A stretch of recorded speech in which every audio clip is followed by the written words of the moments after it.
183페이지 47강 수업을 1번부터 시작하겠습니다. 183페이지 1번부터 47강 수업 시작합니다.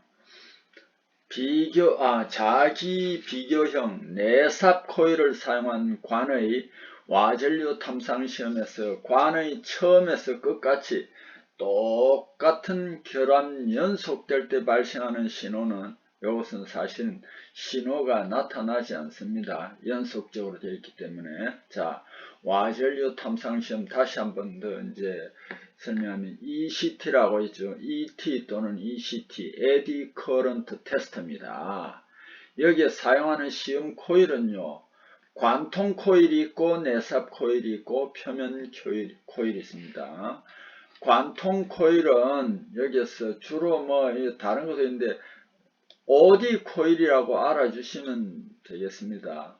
그러니까 뭐냐면은 자 여기에 시험체를 이게 코일 안으로 통과시켜서 봉이나 관이나 선 등을 검사하는 것이 관통 코일입니다. 관, 봉, 선이 상당히 빠른 속도로 코일 속을 통과할 때 검사가 가능한 것이 관통 코일이고, 뭐 다른 건 이렇게 하지 마세요. 그냥 OD 코일이다 하는 거 하나만 알아두시고, 내삽 코일은 영어로는 정확하게 이널 코일이라고 합니다. 또는 인사이드 코일이라고 하는데, 요것도 이제 줄여서 보통 ID 코일이라고 많이 합니다. 내삽 코일은 ID 코일이다. 요걸 알아두고요. 여기에는 이너 프로브 또는 보빈 프로브라고도 많이 합니다. 보빈 프로브, 보빈 코일. 요걸 알아두십시오. 시험체 내부에 코일을 통과시켜 검사하며 관 내경이나 볼트, 구멍 등의 검사에 적용합니다. 그 다음에 표면 코일, 말뜻 그대로 표면에서 하는데 뭐 서피스 코일이라고 하지만 요걸 프로브 코일이라고 합니다. 프로브 코일. 판, 강괴, 환봉 등의 평면 및 곡면에 접촉시켜 가지고 그 표면의 부분적인 검사를 하므로 요걸 팬케이크라고도 합니다. 표면형 코일은 축에 자성체 코일을 사용하여 자속을 집중하여 검출 감도를 향상할 수 있습니다. 자, 우리가 지금 이게 와전류 탐상 시험을 체계적으로 배우지도 않았고 뭐 자격시험을 친거나 그런 것도 아닙니다. 저도 이게 이 와전류 탐상 시험 전문 회사에 근무한 것도 없고, 그래서 여기서 여러분이 요 문제 코일, 관통 코일, 내삽 코일, 표면 코일, 여기에 또 이런 코일에 관계되는 문제가 또 나올 수 있으니까 가령 예를 들어가 내삽 코일은 뭐 이너 프로브도 되고 ID 코일도 되는데 또 보빈 코일이라고 한다 또는 보빈 프로브라고도 한다. 이런 것들은 알아두는 게 좋겠죠. 어떤 때는 뭐 다음 중에서 내삽 코일이 아닌 것은 무엇이냐 이래놓고 보빈 프로브, 이너 프로브, 보빈 코일 이래놓고 또는 ID 코일 이래놓고 나머지 하나를 뭐 여기에 그 OD 코일을 해놨다면 OD 코일을 골라야 되겠지요. 우리가 이제 체계적인 건 아닌데, 요 기본적인 걸 계속 지금 여기 몇 번째 지금 여기 이제 등장하고 있으니까, 이런 것은 이제 몇 번 읽어보고 여러분이 알아두면 좋겠습니다. 2번 침투 탐상 시험에서 침투액 종류 구분하는 방법에 속하는 것을 내놨습니다. 침투액 종류 구분하는 방법에 속하는 것은 침투의 확산 속도에 따른 침투 시간으로 구분한다. 이거는 구분 못해요. 침투액의 침투 능력과 깊이로 구분한다. 이것도 못하고. 다 해봅시다. 잉여 침투액의 제거 방법으로 구분합니다. 잉여 침투액의 제거 방법으로 구분한다. 그래서 여기서는 뭐 잉여 침투액을 제거하는 방법에 따라서 침투액 종류를 구분할 수 있습니다. 대체적으로 이제 뭐냐면은 아주 뭐 얇고 미세한 결함을 얕은 결함을 검출하는 것 말고 미세하고 얕은 결함을 검출하는데 좋은 것은 쉽게 말하면은 후유화성 형광침투액 뭐 이렇게 나옵니다. 후유화성 형광침투액일 때는 그렇게 이제 후유화제로 이제 제거하잖아요. 그죠? 그럴 때는 이게 후유화성 형광침투액을 후유화 형광침투액을 사용하는 것은 뭐냐면은 물로서 나중에 제거합니다. 그럼 유화제를 한번 씁니다. 그럴 때는 미세한 결함 검출에 굉장히 우수합니다. 그래서 이럴 때는 형광침투액을 쓰구나 알 수 있겠죠. 그죠? 그 다음에 또 가령 예를 들어가요. 그냥 용제제거성 침투액을 사용한다 이라면 용제제거를 할 때는 그 사실은 표면이 깨끗한 걸 이제 제거할 때 용제 제거성을 많이 씁니다. 그럴 때는 이제 보편적인 염색 침투액을 써도 좋다든지 이런 식으로 잉여 침투액의 제거 방법으로 구분한다. 사실 이번 요거도 굉장히 좀 난이도가 높은 문제입니다. 사용하는 현상제와의 조합 방법으로 구분한다. 요거는 물론 그래서 이 문제도 제가 사용하는 현상제와의 조합 방법으로도 구분한다. 이것도 좀 될 것 같아요. 왜냐하면은 수용성 현상제를 쓴다든지 수용성 현상제를 쓴다면은 뭐가 되냐면 형광을 합니다. 무현상할 때도 형광을 합니다. 이런 것도 좀 되는 것 같은데 이거 이제 잉여침투액의 제거 방법으로 구분한다 하는데 여기 더 가깝습니다. 근데 이 문제도 제가 보건 데는 조금 논란의 소지가 있는 문제입니다. 자, 3번 초음파 탐상 시험에 쓰이는 탐촉자의 표시 방법에서 형식을 나타내는 기호가 아닌 것을 내놨습니다. 자, 여러분 이거 이 진동자는 진동자 두 개를 쓰는 거거든요. 더블입니다. 그래서 D로 표시합니다. T가 틀렸죠. 그죠? 표면판은 S입니다. surface 맞습니다. 사각은 제가 뭐라고 그랬으면 경사각이라고 그랬잖아요. 그죠? 이게 기술 용어에서는 경사를 그냥 사각이라고 하는 경우가 많단 말입니다. 경사각은 각이 있으니까 앵글입니다. 그래 A로 표시합니다. 요거 맞습니다. 수직은 노멀이다. 보통 노멀. 그래서 바로 그래서 N을 씁니다. 이게 맞습니다. 이런 걸 좀 잘 알아두십시오. 자, 여기에도 또 탐촉자에 대해서 좀 설명을 했는데 그건 여러분들이 이제 좀 읽어 보십시오.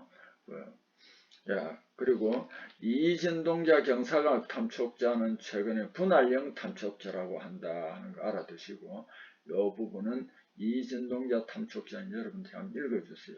이런 것도 우리가 지금 초음파 탐사 시험을 많이 안 배웠잖아요. 그죠? 그런데 이런 것이 이제 이런 문제가 나오면 여러분 이제 한번 접해 봤으니까 할 수 있는데 전혀 다른 게 나오면은 사실 여러분이나 저나 그거는 못 맞출 수 있습니다. 그죠? 우리가 그래서 제가 늘 그러잖아요. 평생 기술 교육이라고. 또 기술 교육이 새로운 게 자꾸 나오고 그럽니다. 오늘 저 보니까 미국의 어느 대학에서 있죠. 전기 자동차가 지금 좀 주춤합니다. 왜냐하면 충전 시간이 너무 오래 걸려요. 근데 미국의 요번에 어느 대학에서는 5분 만에 충전하는 걸 개발했다고 그래요. 그런 식으로 이제 기술도 많이 개발을 자꾸 되니까 우리가 깨어있는 사고 의식을 가져야 됩니다. 그래야만 자꾸 이제 발전할 수 있는데 완벽한 기술은 없습니다. 그래서 여러분이 저도 마찬가지입니다. 워낙 이 지금 비파기 쪽은 다른 분야가 많기 때문에 완벽하게 다 알 수 있다는 것은 불가능합니다. 4번 시험체를 자르거나 큰 하중을 가하여서 재료의 기계적인 물리적인 특성을 확인하는 시험법을 우리는 파괴시험이라고 합니다. 잘라서 검사하니까요. 여기에 이제 위상 분석 시험이라는 게 있죠. 시험에 영향을 주는 재료 인자로 얻어진 전기 신호의 위상이 다른 것을 이용하여 동기근파로 신호 분별하여 잡음 억제하는 방법이다. 이런 것도 이런 정도로 알아두지만 우리가 전문적으로 위상 분석 시험은 이건 지금 여기서 과목도 여기 있는 것 아니니까 사실 완벽하게 이해하는 건 어렵습니다. 자, 이런 정도로 알아두세요. 비파괴 검사용 절대 압력에 관한 적합한 식은 절대 압력이라는 것은 대기 압력 빼기 진공 압력이다. 이건 뭐 그냥 알아두는 수밖에 없겠죠. 비파괴 검사에 쓰는데 절대 압력은 대기 압력 빼기 진공 압력이다. 이런 거는 이렇게 표시해 놓고 이제 알아두시기 바랍니다. 자, 184페이지 6번부터 다른 비파괴 검사 대비 와전류 탐상 검사의 장점에 속하지 않는, 요건 몇 번 했습니다. 고속 자동화의 전수 검사에 적합하다 맞습니다.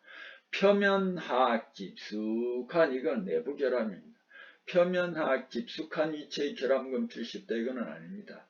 비접촉법으로 검사 속도가 빠르고 자동화에 적합하다 맞습니다. 결함 크기의 변화, 재질 변화 등의 동시 검사가 가능합니다. 맞습니다. 재질 같은 것도 그렇고. 자, 내부 결함 검출용 비파괴 검사는 NRT 중성자 탐상시험, UT 초음파 탐상시험, RT 방사선 탐상시험 등이 대표적입니다. 7번 자기 비파괴 검사법 공정에서 적용할 수 없는 재료에 해당하는 것은 강재질의 표면 결함을 탐상할 수 있는 비파괴 검사다. 정확하게 맞는 설명입니다. 나의 비금속 표면 결함을 탐상할 수 있는 비파괴 검사 방법이다. 이것은 틀렸죠. 자기 비파괴는 강자성체인 철, 니켈, 코발트 등에 적용하고 있습니다. 강용접부에서의 홈 탐상이, 이게 홈이라고 되어 있는데 이건 사실 흠입니다. 홈이 아니고, 그죠? 요런 건 이제 우리가 항상 조심해야 되겠죠. 홈이 아니고 흠입니다. 흠.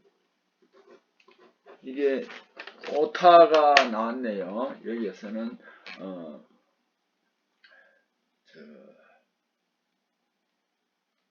홈이라고 하면 안 됩니다. 그냥 이 흠입니다. 결함입니다. 결함이라고 하면 이런 혼돈이 없는데 흠을 잘못 칠 때는 이게 오타가 나올 수도 있겠죠. 흠 탐상이 가능한 비파괴 검사다. 맞습니다. 강 구조물, 용접부 표면 터짐을 탐상할 수 있는 비파괴 검사법이다. 다 맞는데 나번이 틀렸습니다. 자기 비파괴 검사는 MT지요. 강자성체 재료인 철, 니켈, 코발트 등의 표면 결함 검사를 탐상하는데 많이 이용되는 검사법이다. 자, 방사선 투과 시험. 방사선 투과 시험에 대한 설명으로 부적합한 것은 결함의 깊이를 정확하게 측정할 수 있다. 필름에 나타나기 때문에 결함의 깊이를 정확히 측정할 수 없습니다. UT가 그렇게 할 수 있습니다. 결함의 종류 및 형상에 대한 정보를 알 수 있다. 이건 정확하게 맞습니다. 최적 결함에 대한 검출 감도가 높다. 맞습니다. 근전부와 결함부에 대한 투과 선량, 방사선 투과 선량의 차이에 따라 필름성 농도 차가 다릅니다. 그걸 이용하여 시험하는 방법입니다. 맞죠? 자, 9번 누설 검사 중 LT다. 그지요? 리키지 테스트. 누설 검사 중 압력 변화 시험에 대한 설명으로 틀린 것은 특별한 추적 가스가 압력 변화할 때는 특별한 추적 가스가 별도 필요 없습니다. 누설 위치와 누설량을 쉽게 찾을 수 있는 것은 아닙니다. 시험 시간이 다른 검사법과 비교하여 시험 시간이 압력 변화를 측정하는 게 긴 편이다. 대형 압력 용기도 압력 게이지를 사용하여 검사를 처음부터 쭉 할 수 있습니다. 그래서 요거는 누설 위치와 누설량을 쉽게 찾을 수 있는 것은 아니다. 압력 게이지에 의해서 처음부터 그가 쭉 이제 조사해 가면서 압력 변화에 따른 그 위치를 찾는 거니까 이게 위치와 누설량을 쉽게 찾을 수 있는 건 아니겠죠. 자, 10번 단조강. 여기 단조강을 또 기술 용어는 여러분 알아두십시오. 줄여서 많이 쓴다 그랬죠. 경사각을 사각이라고 하더니 단조강을 단강이라고 줄여서도 씁니다. 단조강을 단강이라고 줄여서 쓸 수 있습니다. 단강품에 대한 비파괴 검사에 이용할 수 없는 검사인 것은 그 단강품. 이게 단강품은요 제일 좋은 게 단강품은 여기 이제 방사선 탐사이 좀 어렵습니다. 특히 그러고 초음파 탐사도 주조품에 있는 건 있죠. 사실은 방사선이 더 제일 적합합니다. 자, 단강품에 대한 비파괴 검사에 이용할 수 없는 검사인 것은 방사선 탐상이고요. 초음파 탐상, 요건 내부 결합, 그 다음에 표면 결합은 단강품은 침투 탐상, 자본 탐상입니다. 자, 그럼 단강품에 나타나는 결함을 한번 봅시다. 파이프, 수축공, 편석 크랙, 백점, 샌드마크, 고스트, 단조 크랙, 급열 크랙, 당금질 크랙, 요거 대표적이다라는 몇 번 나왔습니다. 주로 단강품은요 초음파 탐상으로 내부 결함 탐상을 합니다. 주조는 주로 그 방사선으로 많이 합니다. 그리고 이 단강품의 표면 결함 탐상은 자기비 파괴 검사와 침투 탐상 시험으로 검사할 수 있다는 거 꼭 좀 알아두시기 바랍니다. 자, 11번 필름에 입사된 빛의 강도가 100이고 필름을 투과한 빛의 강도가 1이라면 방사선 투과 사진의 농도. 요것도 여러분 생인 처음 들어봤죠. 근데 요것도 진짜 공학용 계산기가 있어야 됩니다. RT 사진 농도는 로그 상용 로그입니다. L분의 L0 이퀄 로그 10. 그러니까 L은 여기 얼마냐면은 1입니다. 빛의 강도입니다. 그리고 L0는 뭐냐면은 필름에 입사된 빛의 강도를 말합니다. 100입니다. 로그 10은 1분의 100인데 여러분요 로그 이제 100은 10의 제곱입니다. 그럼 제곱이 앞으로 나가면은 이제 로그 10의 10은 1이니까 2가 됩니다. 자, 요거는 공학용 계산기가 없어도 요걸 구할 수 있습니다. 자, 요런 정도로 나오는 것 같으면 여러분이 좀 한번 해볼 만하죠. 가령 예를 들어 가지고 필름에 있어야 된 빛의 강도가 200이라 이러면 1분의 200이면은 한번 봅시다. 200이면은 또 이제 공학용 계산기가 있어야 되는데, 자, 이렇게 만일 1000이라면은 10이라면은 어떻게 되겠습니까? 로그 10의 1분의 10이니까 10이죠. 그럼 10의 10은 1이 됩니다. 그럼 여기 1이 되겠죠. 그래서 이렇게 이제 계산기가 없어도 풀이할 수 있는 게 있는데, 그래서 가급적이면 시험 칠 때는 이 초음파나 방사선 같은 경우는 계산기가 있어야 됩니다. 심지어 금속 재료 산업기사나 기사 시험 칠 때도 이제 실기 필답 치거나 이럴 때는 계산기가 있어야 됩니다. 그래서 여기서 이제 요 계산하는 건 이런 정도로 알아봅시다. 알 수 있겠죠? 자, 그래서 이제 12번으로 넘어갑니다. 185페이지. 초음파 탐상 시험으로 결합 높이 측정할 때 결합 길이 측정하는 방법. 이거는 탐촉자 이동 거리에 따라서 측정할 수 있습니다. 그게 어디에 나타나느냐면 여기 이제 오실로스코프 모니터에 나타납니다. 그렇게 알아두십시오. 자, 결합 높이 측정할 때 그 결합 길이 측정하는 방법은 탐촉자 이동 거리에 따라 측정한다라는 거 알아두시면 되고요. 13번 다음 중 모세관 현상 결정하는 요인에 해당하지 않는 것은 액체의 부력입니다. 자, 여기에 물 모세관 현상이 요래됩니다. 물은 부착력이 응집력보다 강한 대표적인 액체로 계면 이 밖이 이렇게 올라갑니다. 올라가는 상승시키는 물질입니다. 요게 물 모셔간 형태고, 수원 응집력이 부착력보다 강한, 응집력이 부착력보다 강하니까 이제 요렇게 볼로 올라갑니다. 요게 액면 상승시키는 물질입니다. 요거는 수원 모셔간 현상이다 하는 거 알아두고, 결론적으로 모셔간 현상에 보면은 요런 모양이지만은 물이 이제 올라가 있고 수온은 여기 조금 낮아져 있습니다. 자, 요걸 알아두십시오. 그리고 여러분 이제 그 용광 금속이 이제 주조를 하거나 이럴 때 이렇게 표면이 이렇게 되어 있는 이 표면이 차가지고 액체 상태가 이렇게 되어 있는 것은 뭐냐라고 물으면은 메니스커스라는 용어를 많이 씁니다. 그것도 알아두십시오. 자, 어쨌든 이 이제 여기에서처럼 모셔관 현상은 액체의 부력에 의해서 액체의 부력 여기 행해서 이루어진다는 건 알아두십시오. 14번 축통전법으로 축통전법을 자기 비파기할 때 또 체계적으로 할 텐데요. 왜 축통전법이라고 하면 축의 전기를 공급해서 자장을 형성하는 원형자계를 형성하는 걸 말합니다. 축이라는 것은 영어로 엑사일입니다. AXIL이. 그래서 전기는 일렉트로 뭐 이렇게 나가지고 그죠. 그래서 일렉트리. 그래서 축통전법은 EA로 표시합니다. 직각통전법은 ER로 표시합니다. 직각이 R이니까. 그 정도는 알아두세요. 축통전법은 기호가 EA고요. 직각통전법은 기호가 ER이라는 알아두십시오.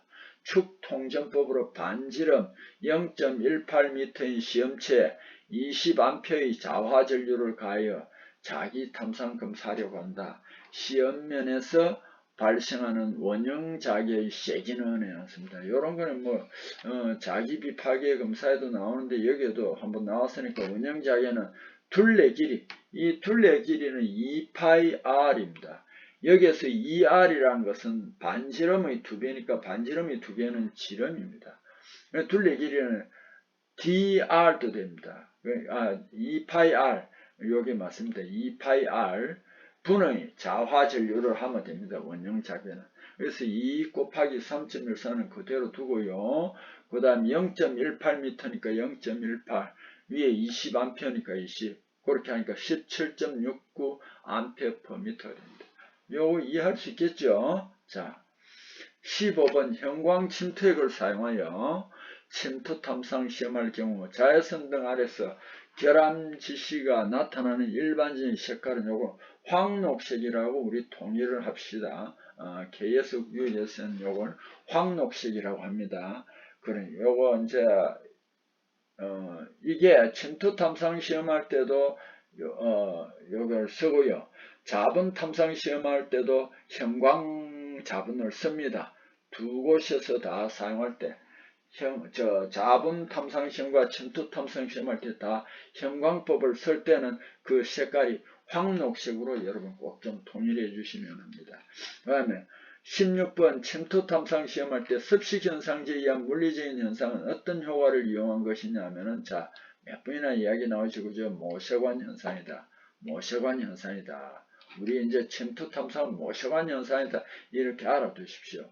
자, 삼투압은 뭐냐 여기서 삼투 현상을 통하여 물이 농도 낮은 쪽에서 높은 쪽으로 이동할 때 생겨나는 압력이 삼투압이라고 합니다. 물이 농도가 낮은 쪽에서 높은 쪽으로 이동할 때 생겨나는 압력을 우리 삼투압이라고 한다 하는 거 알아두시면 되겠습니다. 자, 17번 비파괴 검사법 중 강자성체 검사는 비파괴 검사는 자분 탐상 시험입니다. 18번 다음 전처리 방법에 관한 과정 중 세척제 선정에 관한 설명 중 적합하지 않는 내용 세척제에 대해서 지금 문제를 제기하고 있습니다. 기계유 경유동은 유기용제 세척제를 주로 사용한다. 거기에는 뭐냐면 뭐가 있느냐면은 신느라든지 이런 기름 성분 이런 게 섞여 있는 것으로 닦아내는 게 주로 사용된다. 나, 중류나 그리스 등은 수용성 세척제가 효과적이다. 이 수용성 세척제로 하면 안 됩니다. 그죠?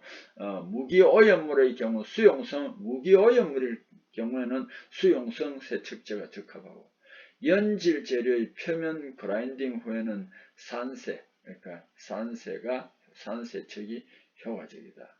이 그라인딩도 세게 하면 안 됩니다. 근데 우리가 여기에 이제 그라인딩을 한다고 해서 막 우리 거친 그거로 가는 게 아니고 아주 미시한 그런 광택연만 내는 것 같은 그런 거로 그라인딩 하는 걸 말합니다. 자, 여기에서는 이런 방법이 있다라는 거 알아두시고, 또 이제 한번 넘어가 봅시다. 186페이지 19번 침적법을, 이거 담그는 거지, 그죠? 침적법을 이용한 수세성 형광 침투 탐상 시험할 때 필요하지 않은 장치는, 그냥 수세성을 할 때는 유화조가 필요 없습니다. 이거 후유화법이 있어요. 후유화법을 적용할 때만 유화조가 필요합니다. 20번 침투앱 적용법 중 다량의 소형 부품을 한 번에 침투 처리할 수 있는 것은 침적법이다. 그죠? 21번 침투 탐상제 점검법 중 습식 현상제의 농도 측정에 사용되는 기계는 이거 비중계입니다. 비중계. 요건 침투뿐만 아니라 자분할 때도 이 비중계를 씁니다. 자분할 때 아마 이 비중계 같은 게 나옵니다. 자, 비중계. 그 다음 22번 침투 탐상 및 침투 지시 모양 분류에 따른 자외선 강도에 대한 점검사항은, 자외선 강도가 38cm 들은 사람 재보니까 800 마이크로와트 per 제곱미터 이하이면은 이거는 폐기를 해야 됩니다. 800m. 자, 38cm. 그래서 여기서는 38cm 떨어진 위치도 중요하고요. 그 다음에 800 마이크로와트 이하이면은 폐기를 한다. 이렇게 되겠습니다. 23번 침투 탐상 시험의 적심성과 관계 깊은 접촉각에 대한 설명으로 적합하지 않는 방법은, 접촉각은 자주 나옵니다. 표면 장력이 큰 수어는 접촉각이 90도 이상이 된다. 그래서 이제 요거는 이제 잘 접촉이 안 되겠죠. 자, 그 다음에 침투액은 가능한 한 접촉각이 큰 값을 갖도록 한다는데 적을수록 좋습니다. 접촉각이 90도 이상일 때는 모셔관 내부에서 하향의 힘이 작용하기 때문에, 요거는 접촉각하고 안 좋습니다. 액면에 작은 관을 씌웠을 때 접촉각이 클수록 관 내에서 올라가는 높이는 낮아집니다. 그럼 올라가는 높이가 낮아지니까 요것도 올라가는 높이가 낮아집니다. 그래서 요것도 마찬가지입니다. 액면에 작은 관 씌웠을 때 접촉각 클수록 관 내에서 올라가는 높이가 낮아집니다. 어쨌든 여기에서는 이런 것들이 이제 이 23번도 지금 굉장히 좀 애매합니다. 특히 여기에 다와 라 같은 거는 굉장히 이론적으로 지금 아직 정립이 안 됐는데, 이럴 때는 어떻게 해주면 나가 침투액은 가능한 한 접촉각이 큰 값을 갖도록 만든다가 아니죠. 접촉각이 작을수록 좋습니다. 어쨌든 접촉각이 작을수록 좋은데 큰 값을 갖도록 만든다니까 이게 답이 됩니다. 여러분 분명히 이런 것도 읽을 때 요 말을 이렇게 막 어떤 데는 좀 앞뒤로 바꾸고 이렇게 해서 막 설명을 해놨습니다. 그러면은 헷갈리는 부분이 있을 때는 좀 신경을 써서 이런 것처럼 여기에서는 접촉각은 하여튼 무조건 우리가 이제 이론적으로 알아줘야 되는 게 작은 것이 좋다. 그래서 이건 확실히 틀렸다 하는 것을 여러분 이해해 주시면 되겠습니다. 자, 그 다음에 24번 침투 탐상 시험에서 콜드샷, 이걸 몇 번 했습니다. 용접할, 여기에 전자빔 용접을 했는데 실제로는 주저할 때도 나타납니다. 일반적으로 어느 모양으로 나타나는가? 완만한 곡선 모양. 여기 그림에 보니까 완만한 곡선 모양으로 갈라져 있죠. 이게 콜드샷 또는 당경계라고 합니다. 용접할 때는 전자빔 용접부입니다. 용접 작업시 빔으로 만든 깊은 구멍에, 이것도 이제 주저와 같죠. 용융금속이 흘러 들어갈 때 발생하며 빔으로 만든 깊은 구멍에 용융금속이 흘러 들어가되 그 스파이크의 양벽의 용융금속층이 얇아서 빨리 연고해 버립니다. 그럼 용융금속이 주위벽과 융합하지 않은 상태에서 생기는 결합을 당경계랍니다. 요것도 사실 전자빔이지만 전자빔으로 이제 금속을 녹이면 쭉 흘러 들어가는데 양쪽에서 이제 하는데 요 경계, 요걸 스파이크라고 합니다. 요 스파이크 요쪽에 양벽 용융 금속층이 얇아서 빨리 연고됩니다. 요것을 당경계라고 합니다. 25번 자외선 등에서 적정 주파수를 넘어 높은 주파수 발생할 때 인체에 미치는 영향으로 적합한 것은 좀 자외선 피부를 태우고 눈에 해가 있습니다. 피부를 태우고 눈에 해가 있다는 거 알아두십시오. 그래서 우리 여름에 자외선 많이 쬐이지 말라고 그러죠. 자, 이렇게 해서 이번 시간 수업도 마무리하겠습니다. 자, 여러분 수고했습니다.